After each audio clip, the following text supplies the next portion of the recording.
Today, I'm delighted to welcome Mr. Sassoon Grigorian. The upcoming release of the second edition of his book, Smart Nation, A Blueprint for Modern Armenia, published by the Gomidas Institute in London, is being released this November, a book originally published in 2016.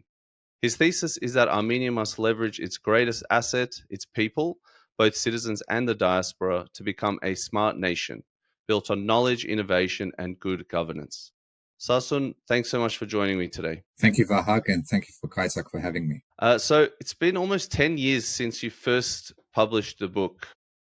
How has the landscape in Armenia changed from 2016 to now? Yeah, it's changed quite a bit. When I wrote it first in 2016, there was obviously a different government in place. It was before the Velvet Revolution in Armenia. And Armenia at the time was facing issues to do with corruption, and it was being criticized for being too close to Russia. The situation was different. The economy wasn't as well advanced as well. Fast forward 9 years since 2016, I think the biggest change obviously has been the conflict, well, I maybe should fairly say the invasion in Artsakh. So the national security situation of the country has changed quite significantly. But what also has changed is the economy has developed. I've described Armenia now as an upper middle class developing economy. Its gross domestic product has grown multiple fold. There is a disparity in the economies within Armenia, particularly in Yerevan and outside of Yerevan, which has always been the case. But people have now opportunity for better jobs. Tourism has increased. The roads, if everyone visits Armenia and travels between some of the larger cities within Armenia, the roads have improved markedly, thanks to in part from loans from the European Union. So from an economic point of view, it's advanced, but from a national security point of view, it's probably degraded. Right. Yeah. So maybe you could also tell us a little bit about yourself before we sort of go full swing into the book and carry this topic forward. Just interested in maybe like a little bit of your history as a diasporan living in Australia, and what sort of got you into this career in public policy and moving across some of these large transnational organizations. Yeah, so I've grown up in Sydney. My parents migrated from Iran in the early 1970s before the revolution. I was born in Australia, attended Armenian Saturday school, and learned English like some people of my generation when I started attending school. I have been involved, Vahak, you and I have participated in Arad Hominat Men, now you're part of Arax and other organizations, but I've been involved in different organizations from a sporting perspective, from a school perspective, being involved in the Armenian National Committee, and other organizations. I've lived a typical, I guess, diaspora life. I first started going to Armenia the first time I went to Armenia was in 1997, was part of Armenian Youth Federation camp. And then I've gone, quite regularly since then. But now there's a lot more opportunities for young people to establish stronger connections with Armenia. In terms of my in government and public policy, I wasn't sure what I really wanted to do initially. When I went to university, I either wanted to work in the foreign service as an ambassador or diplomat, or if that didn't work, maybe some national security intelligence organization. But I was unsuccessful in both and ended up studying politics and international relations. I volunteered for different politicians and eventually found my way working in the New South Wales government as advisor, and eventually to a former New South Wales Premier in Bob Carr, and was in his office for second half of his term. And then, after he left, I did some consulting, and then perhaps by accident, I landed in the technology sector, securing a role doing government affairs for Microsoft in Australia initially. So it was quite by accident. It was a fortunate accident because the technology sector is so interesting and there's so much change. And then subsequently, I moved to different technology companies, having different roles, and now, working for another American technology company and having responsibility for government affairs across the Asia Pacific and leading a team that covers the region. So, I always had an interest in political issues, and circumstances just landed that way for me. Yeah, yeah. No, that's awesome. Yeah, obviously very impressive career that's still ongoing. Just back to the book, Sas. So I might start sort of more high level. Basically, what I really liked about it is that you're not necessarily trying to dictate answers as to exactly what the solutions are for some of the issues that Armenia is facing, as well as the framework it needs to move into the future. And it's something that's come up with other experts in their respective fields. It seems like it's a time to sort of set the vision for Armenia and its future. And obviously, you've covered a lot of different, sectors in your book. And I'm assuming this sort of links to the economic point you raised just before that. Armenia is sort of advancing and it's upping its class sort of in the global scheme. Um, so yeah, what do you see? What do you see as the key sort of sectors right now, if you had to prioritize for the Republic of Armenia to begin, setting frameworks for itself and goals and a vision, and obviously, starting with security would be a big one. Yeah, what do you see from a public policy perspective as the critical priorities? Yeah. So I've listed a few in the book, and the book is, as you mentioned, and I should point out, I don't live in Armenia. I visit there quite regularly, and I can only observe what I see and what I experience. And the book provides recommendations as opposed to dictations of what could be done. And, I try to look at it a decade forward onset, like what should happen over the next decade and beyond and how to get there. So just for background, with the first book that I wrote, about 70% of the recommendations, of the 30 or so recommendations that I made in the first version of the book in 2016, 70% have been adopted in full or in part. Now, I don't take credit for that, but it hopefully is a reflection of what trajectory the country is trying to move forward. And some of them will cover corruption. In relation to your question, what are the key areas that I've identified in the book? So the one obvious one, which is not a surprise, is, I describe the technology sector in Armenia as the jewel in the crown of the Armenian economy. And by that, it's one of the fastest growing segments of the economy. I think it's approaching almost, within a few years, it will be a compromise a fifth of the country's GDP, the size of the sector. And there's a lot of innovation taking place in that area.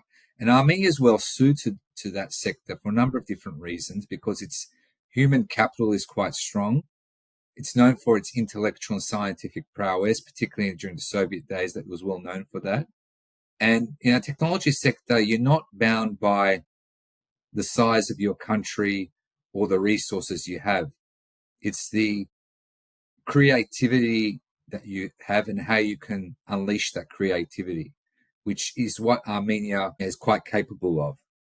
There are other things as well that Armenia has a natural advantage compared to other small countries. So one of the other areas I've identified is natural resources. For its size, has got an abundance of water, for example. So much so that I mentioned that the bulbalaks in Yerevan across Armenia, they have free-flowing water. It never stops.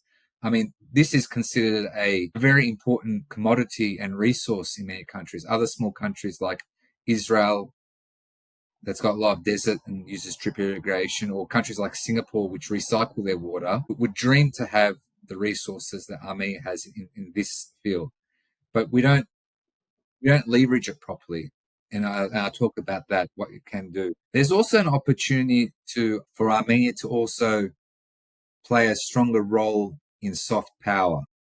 And what I mean by soft power is projecting its influence beyond military means. There's a concept called the S20, which is a small states club of small smart nation states. And it's a concept that former President Armen Sarkisian came up with, saying that just like the G20, which is a group of 20 largest economies in the world that meet every year, or the G7, there's other like-minded country groupings that come together to, work on economic and related strategic issues. There's an opportunity for a formation of a club called the S20, which should be focused on small states, smart nation states. I would expand. And a lot of these small states, if you look at some of the innovation indexes around the world, they rate very high in these global rankings. So they're not large in terms of economy and resource, but they're large in innovation and creativity. There's an opportunity for Armenia, for example, to take a leadership role and advocate for the formation of such a group and maybe become its inaugural president. And this could be a grouping that can then be part of an international stage with other, groupings like the G20 and G7. So there's some thoughts that I've canvassed in the book. National security one is a big one. I think that when we talk about technology and innovation, there needs to be a special focus on how we can create technology for defense needs and how we can support startups and technology startups that create solutions that help protect the Armenia's territory from a technological point of view. We saw the impact of drones in the Artsakh war, and that was a demonstration of how technology can fundamentally shift defense and national security issues. So that's something Armenia should actually learn from, take advantage of, and hopefully further develop as well. Yeah.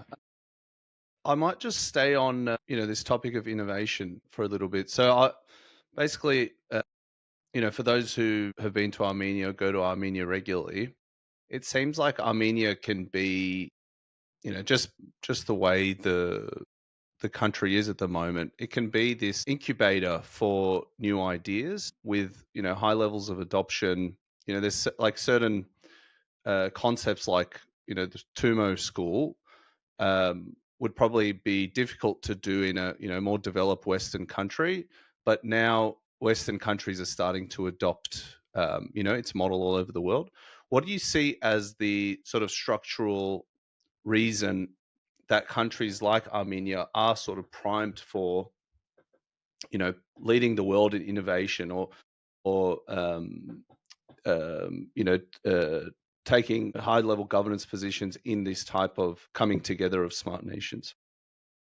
Well, if you look at inventions created by different people around the world, whether it's in the aviation industry, in the medical industry, car industry, other industries, Armenians have always innovated and have innovated certain products which are used globally. So there's a track record, and not every small country has this ability. Now, granted that a lot of these Armenians were in the diaspora, but they're, at the end of the day, they are of Armenian background. There's an inherent creativity that Armenians have, whether it's influenced by their culture, whether it's music, whether it's just the history of the civilization that allows for creativity. Tumo is a good example of a concept. It's an Armenian concept of training, providing technological training for students and giving them the skills they need to enter the workforce later on, and it's being exported. But the capability why Armenia has one, there's an inherent, I think, creativity among Armenian people, and two, when you're a small country and you can't fall back on a major resource, you have to rely on yourself to solve problems. So I think that's the reason why Armenia has this advantage, and other small countries as well. So in my book, I mentioned countries like Finland, Denmark, Singapore, Israel, Estonia, other countries, small countries that have managed to become leaders globally in certain innovative segments. It's well known that Estonia, for example, was the leader in e-government before any government adopted it. Israel's become a leader in cybersecurity technologies. Singapore's become a leader in smart city solutions.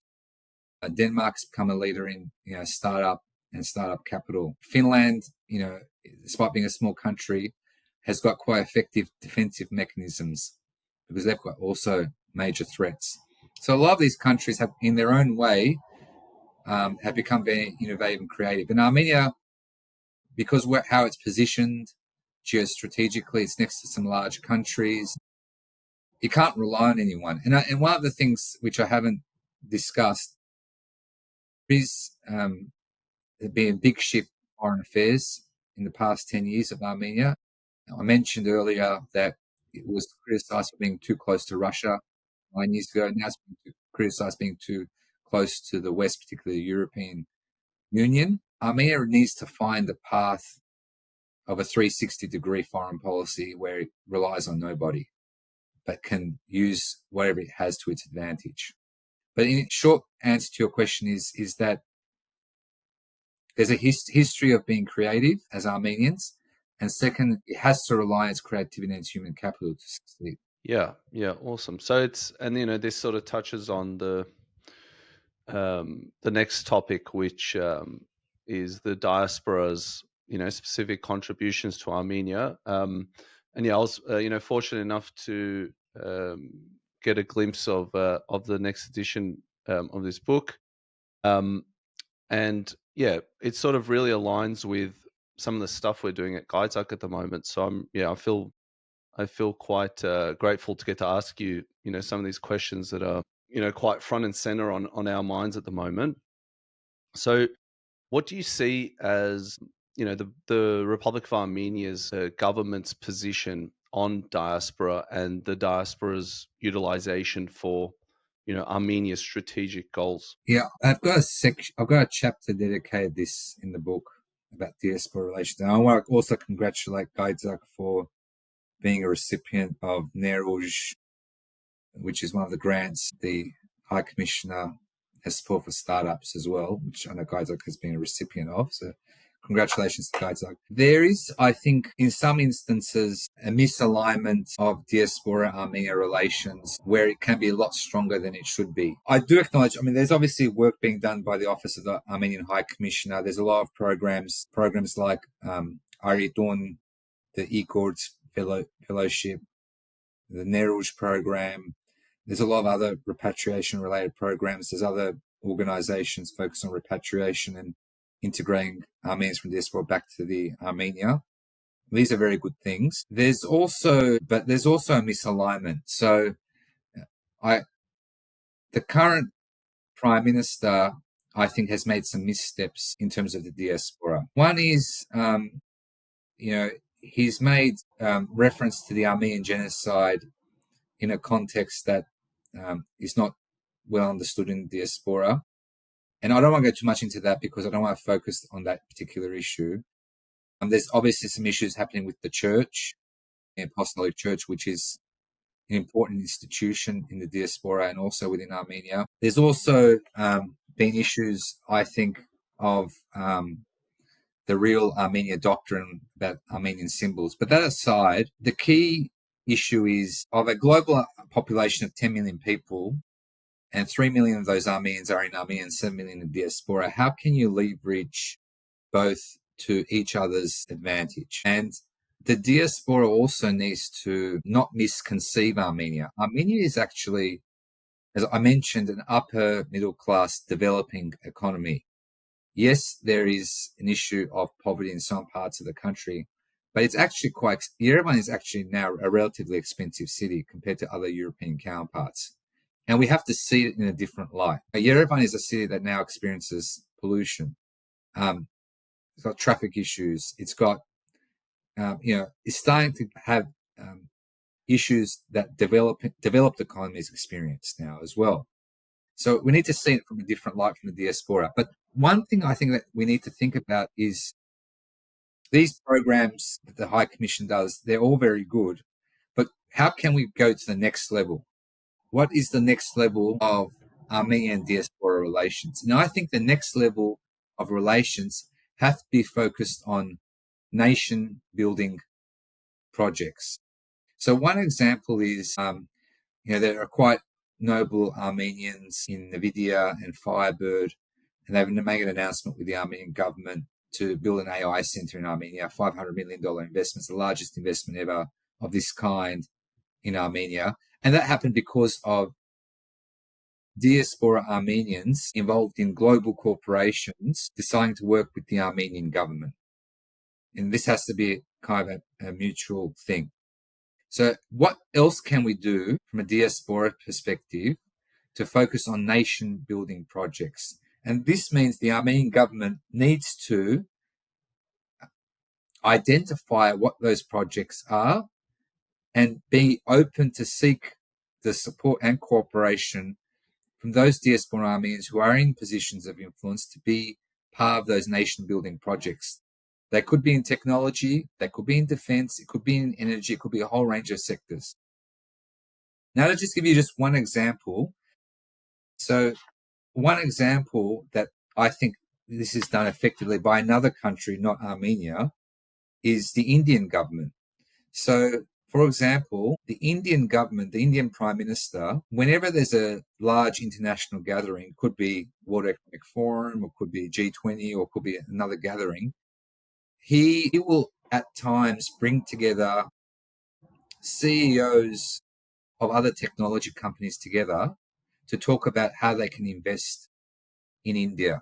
Now, to give you an example, and just in the technology sector alone, CEOs who have Indian heritage who lead these companies include Microsoft, Alphabet, which is the parent company of Google, IBM, Adobe, Palo Alto Networks, all of whom lead these organizations who have a direct connection to India, who the Prime Minister reaches out to them and works a way how to increase investment into India from these companies. And there are a number of examples where this has resulted in specific outcomes. Now, Armenians may not necessarily be the CEOs of these companies, but I can tell you for a fact that if they're not the CEO, they may be within the leadership group of these companies, or they may have been a leadership position in the formation of some of these companies.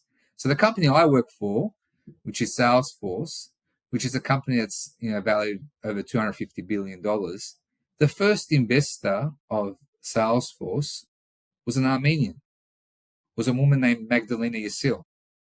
And she was on the first board of Salesforce, which has now become this huge multinational company. Now, there are dozens of examples like this. And, we have a network around the world where we are one step away from CEO from a lot of these organizations. And technology is one. There are many others as well. But this is what I mean by talking about diaspora, reimagining the diaspora and Armenia relationship, one which is focused on nation building projects which actually not only change the country, but change the trajectory of the country. Yeah. There's, before we sort of go into some of the other recommendations that you've got in the book, and, this is anecdotally as well as just from our experience in Armenia, not to pile on too much, but it seems like there's a number of sort of private organizations in Armenia that do a lot of this type of, diplomatic work across the globe, independent of the government. It sort of feels to me a little bit that there is this disconnection between government and diaspora. It comes from a sort of fundamental misunderstanding of what benefit the diaspora could bring. And so you have, just to use Tumo as an example again, when I was working there, the CEO of NVIDIA came, obviously, because the VP, Rev Lambardian is the VP of NVIDIA. And, this was maybe 3 years ago that those sort of relations were being organized by private non-for-profit. And you get this sense that the government is sort of one step behind the private sector continually. And then that sort of reminds me of, countries like Singapore that really, in their sort of early development, put a high focus on, high remuneration for government employees to sort of bring about a merit-based, get the best of the best people in government. I don't want to obviously dwell on this for too long, but it'd be interesting to know, what are sort of the hindrances? What's stopping the government from, putting more funds and more focus on diaspora? For example, with Igor's, if you go and you're probably a highly qualified sort of professional, go work in the various ministries of the Armenian government, but your remuneration is, 350,000 dirham, which is, just over 1,200, 1,300 Aussie per month. So that sort of remuneration side and pragmatic side of things just isn't really focused on. Yeah, it might not be an obvious answer. Just sort of interested as to like what might be the reasons why that's not being pushed more seriously, when it seems pretty clear that a lot of Armenia's like diplomatic and foreign policy wins have a lot to do with the diaspora groups that are involved with them. I think there are a couple of different challenges. One is I don't think the Armenian government has a tendency to seek help from the diaspora when it could. Right.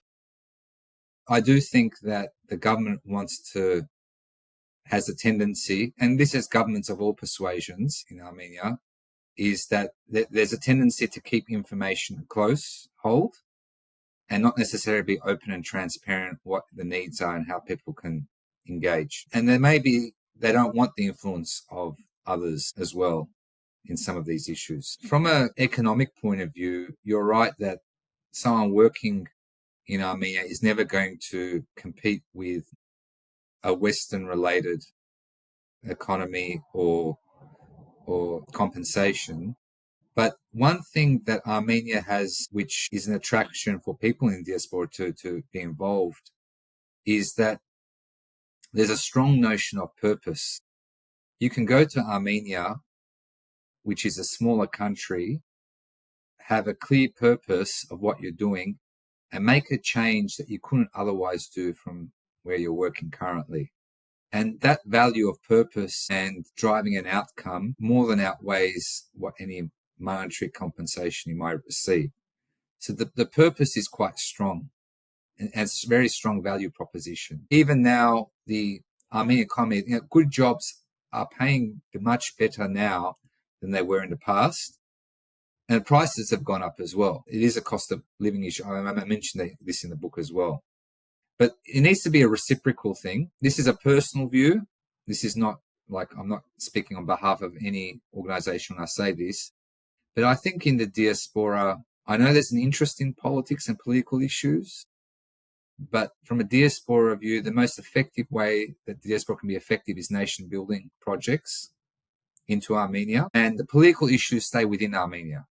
So you have a political view, a political issue, that is fine, but advocate that and raise it within Armenia. Because in the diaspora, again, it's purely my personal point of view, there's a role, but it's more effective if we can be focused on nation building projects from a diaspora point of view. Because that's going to make a fundamental change. And if you want to make a political point of view, you can do that in Armenia. Because there's a system there to do that. But yeah, I'm not sure if that really answers your question. But the other thing is human capital.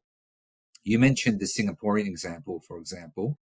So in Singapore, they invested in the human capital of their public service, and now have got a very effective public service that are paid well. We have to invest in our human capital in Armenia, not only to give them the skills, but also focus on creating jobs so the people who've got those skills don't immigrate, but stay in Armenia as well.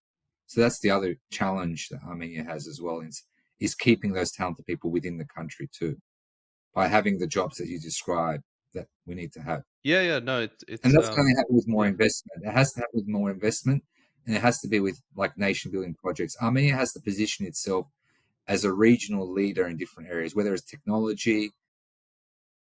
One just kind of don't want to go too much of a tangent, but for example, if you look at electric vehicles right now, the take-up of electric vehicles,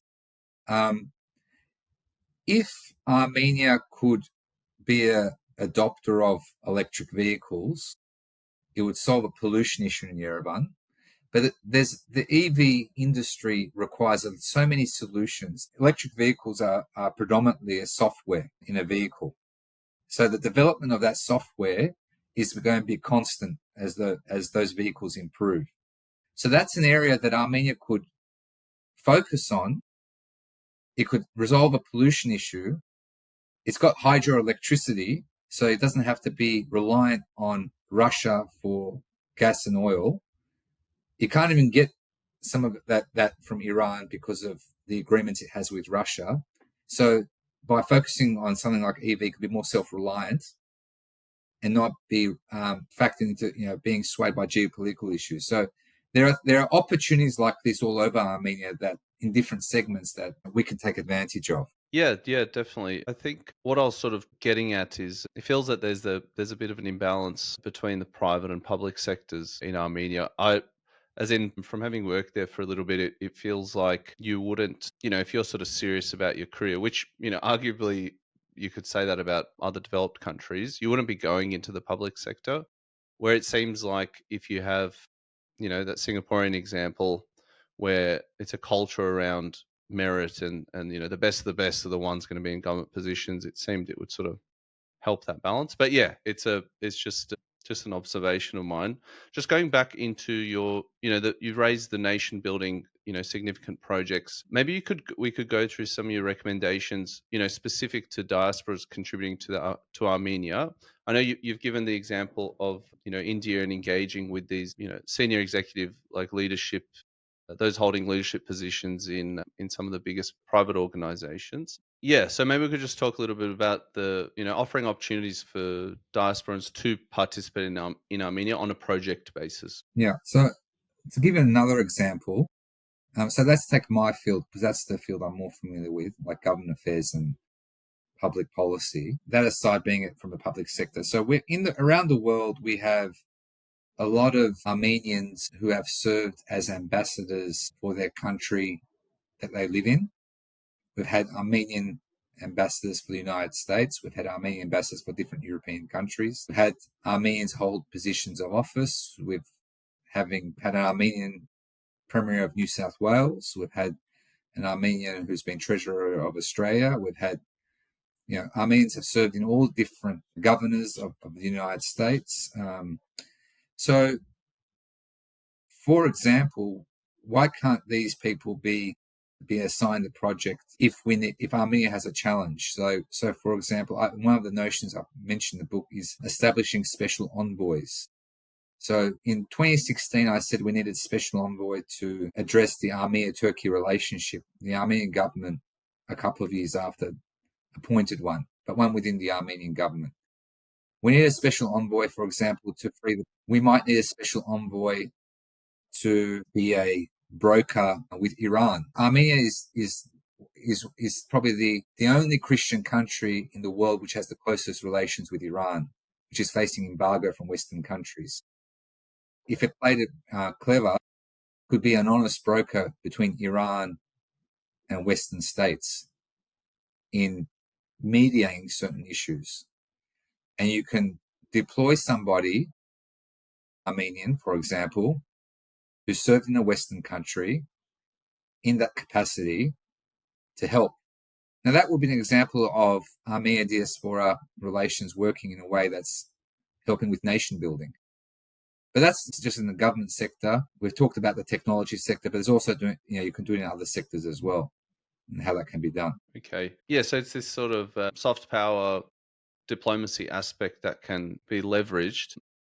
There was an interesting, section in the first edition of your book about Armenia taking a sort of moral leadership role on genocide-related issues. Would you be able to speak a little bit more about that? Because I feel that's, obviously that the genocide topic's very important to Armenia, but also, very critical sort of piece for the diaspora. Yeah, what sort of did you envision with that idea? Yeah, so that was mentioned in the first edition, and the government for a number of years held a major genocide conference in Armenia and brought together different scholars. But one thing that I really thought elevates the issue to a different level in being taken that moral authority and trying to exert some soft power was the Aurora Humanitarian Prize. That was a concept that was done by Rupen Vartan, who's now jailed in Baku, of course, as a prisoner, where he was given a prize to recognize humanitarian efforts, noble people, humanitarian efforts around the globe, but named after Aurora, who was a genocide survivor herself. So that is the concept I had in mind in terms of how it could project that type of leadership. Unfortunately, the current government's position on the genocide isn't one that is, I'd say, assertive. I don't think it's necessarily aligned how the diaspora views it. Genocide itself shouldn't be an end to itself. I mean, we have a 3,000-year history, which often us Armenians don't know well enough ourselves, which culminated into almost the annihilation of it during the genocide. But how we can project that is by the Aurora Prize, as I mentioned, is a way of doing that. The annual conference they had in Armenia was a way of continuing to do that. But also the other element, which we haven't focused enough on, is the connections countries have with Armenia because of the genocide, because of the humanitarian efforts they did. So my friend Viken Babkanyan has written a book about this in terms of Australian humanitarian efforts. In fact, if you look at the relations of the first Armenian Republic in the United States, there was significant connection there because of the relief efforts that US organizations did for Armenians during that period of time. And that's an area which is actually under-researched, but if researched well, can actually be used as a means of promoting closer ties to these countries as well. Right. Because it seems like there are, certain issues like this one that have to be, taken up by the diaspora because of the, I don't know, political maneuvering, like the sort of situation that the Armenian government is in terms of its, foreign policy and its relations. But maybe we can sort of look at the other side of the coin. So it's like there's this sort of disconnection within Armenia as to, what the diaspora could contribute to nation building. And maybe we can talk a little bit about, from the diaspora's viewpoint, looking in, what are some of the issues of the diaspora engaging, like wanting to engage with Armenia? Now, obviously, it's a very general question because every diaspora has its own relationship. Every city has its own relationship with the country, with Armenia as a country. But there's lots of things that we could talk about here. But maybe we could just sort of start with a general overview. Maybe your thoughts on your vision or your view of what the diaspora needs to start doing to be more assertive and active. Yeah, it's not easy necessarily to find what that might be because there's not always a clear path how you can do that in Armenia if you're from the diaspora. So there's not always a clear path. Let's say if you're interested in, if you're interested in or medicine or whatever sector it might be, how you might be involved. So sometimes you have to find your own path, how to do that. Like, for example, one of the things that I look that happens in Australia, which is not in Armenia, is like a state emergency service that volunteers that help with emergencies. So that could be set up in something like Armenia who has an interest in that area. Or, now Armenia's got well-developed hiking paths all around the country, and this has happened because of various hikers and a few other people who have come together and now developed that system. So sometimes you kind of have to find your own path. How you can contribute. One of the things I proposed in the book, though, is, and this may come down to politics and how to be involved in the political system in Armenia, is that if you're a citizen, you can obviously, if you're a dual citizen, you can vote in Armenia, but you have to be in Armenia at the time. I do think that one of the ways that we can meaningfully contribute is through tax. if you're a dual citizen of the United States, you have to pay tax for the country that you're working in if you're an expatriate, and also partially to the United States. It's a very unique system. It's only the United States that has this. But through tax, if there was such a system that was considered, that would, I think, provide a lot more rights for diasporans than they currently have. So currently, for example, if you're a dual citizen, you can't vote internationally in Armenian elections if you're a diasporan. But some other countries allow that for their diaspora communities. So if we're a contributor, for example, to the tax system as a dual citizen, I think that should naturally give us more rights as well. So that's a way. But going back to your question, it's not very clear how you can get engaged. I think the important thing is to regularly visit the country, is to engage with like-minded people that are interested in things that you are. Come with an open mind. Just because things are being done in a different country doesn't mean it will be done the same way in Armenia. It's always different. Expect it not to be easy, and just have an open mind of what you'd like to achieve, and then focus on the vision and then how to get there.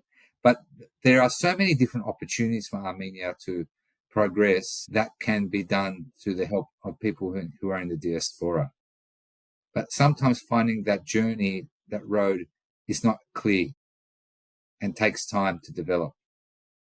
But there are lots of opportunities. Yeah, no, I really like and this obviously, it's throughout your writing as well. It's this, sort of it's this optimism about Armenia's future, although there's some urgency to, cultivating that optimism, which I think is, I really like. So just sort of continuing with this topic, one thing we try to do at Kaitak is basically create a more nuanced introduction to Armenia. So, everything you've said just prior to this, it's very valuable information. I think a lot of people, you won't understand necessarily. A lot of people won't understand what you're saying necessarily until they've been there, and not seen it as a holiday destination, but more as a place that you might want to live. And then all these sort of challenges start to arise, and then, you need to remember, Sasson said, things aren't necessarily going to be done the same way here as they are back home. And then it sort of disqualifies that comparison thought narrative that can, really cause people to suffer when they're in Armenia. What we're trying to do is basically introduce specifically now Australian Armenians to the variety of organizations and people that we find like-minded, as you said, that they can engage with directly. So, it could be very small non-for-profits. For example, if you're someone who loves dogs, there's a canine training center in the rural area that you could engage with or you could donate to. Or if you think education's important, there's a variety of educational institutions. I think the problem that we're finding is trying to understand how can we shape our communities to start to see Armenia as as an asset that needs to be built and needs to be strengthened, because I feel like it sort of goes against, well, it sort of chafes on the typical approach, which doesn't necessarily take into account the sovereignty and the strategic interests of Armenia. And that comes across, it's pervasive, not only in Australia, obviously, it's across what seeming like, from people we've spoken to, seemingly across the entire diaspora. Sorry, it's actually a very difficult question. So, like, what do you sort of see as the steps in the diaspora, prior to getting to Armenia, to start sort of shaping people to see Armenians as this sort of global community with this small hub, located in the country of Armenia itself, and not as these sort of independent satellite, governments of their own, so to speak. And yeah, it's probably the main problem that we're trying to approach, and trying to talk to people and talk to experts and try to understand and formulate a solution to this problem. I think it's a reciprocal issue. Like I mentioned earlier, I think there is a tendency for the diaspora to see Armenia in a certain way, and also Armenians within Armenia seeing the diaspora in another way. So I have family members who have lived in Armenia for almost or more than 30 years. And it's still sometimes they might be treated as a diasporan rather than someone who's lived in the country for that period of time. So it is a reciprocal thing. Armenia has its own interests. They, this is well known, but they have different challenges. They have people who have sacrificed their lives to a war. Their mentality and psychological scars are different. What they've experienced post-Soviet is different from diaspora experiences. But all that said, within Armenia as well, as I mentioned, particularly from the government, they need to be able to express where they need help and identify that as well in a more open and transparent way. But the only way to reduce those preconceptions is increased interactions and increased trust. You build deeper relationships based on trust. One of the things I actually mentioned in the book was in the All Armenia Fund during the 2020 war. There was a moment there in time in the diaspora where everyone came together to help Armenians and Artsakh in need during that conflict. It was similar to, I think, maybe what happened, during the 1988 earthquake in Armenia. Like there are similar moments in the diaspora where everyone comes together at a certain period of time. And I think the 2020 war was an instance of that. Now, then the funds were raised, and there was some controversy in terms of how the funds were allocated, which erodes trust. That also has an impact. But why do we have to wait for a crisis to get together and have that energy and enthusiasm to be engaged? Why does it have to come to that point? Is there a way of creating that type of unity and energy in the absence of a crisis? So that is something that I can't really explain. I can say that it does exist. There is an opportunity there to tap into. We just got to not be, from the diaspora perspective, not be indifferent, always be engaged. And the Armenian government and Armenians generally need to be more open and transparent. And then, as you have more trust leads to other things that you can build upon.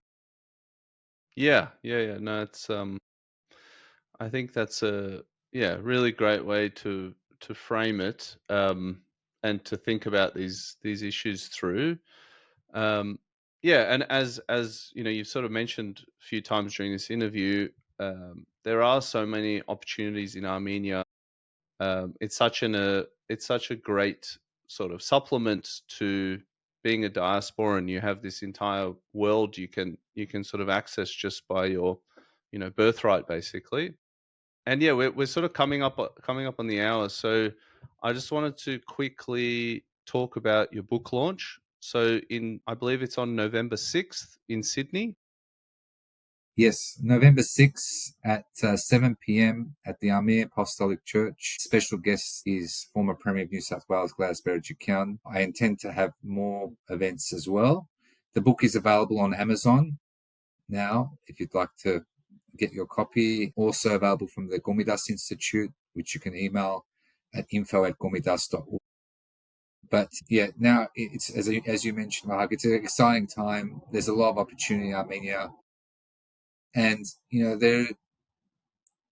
despite all these challenges, there are so many different now opportunities to engage, where it wasn't before. This generation of Armenians, the younger generation, I should say, have a lot more opportunities to engage than, say, my generation, when Armenia was just coming out of independence. As I kind of, one of my taglines is, just do it. If there is something that you're interested in, don't wait. Be indecisive. Just go for it, and you'll find a way. And just to continue while we've got you on the advice string, what would you say to a young person who's watching who'd want to go down a similar career path to yourself, advisory and to government and into government affairs? Well, first of all, you have to enjoy it. Don't do it unless you enjoy what you're doing. And this applies to anybody, whatever you decide to do. When I was studying, it wasn't clear what I'd actually be doing. As I mentioned, I think I first wanted to get into become a diplomat or, something else, but it didn't work out. So the first thing I actually did was I actually volunteered in a politician's office free. Once a week I went. In between my studies and part-time work, I volunteered in the office for free, and a casual vacancy came up. So then I worked casually. Then another opportunity came up in another politician's office. Then I worked there.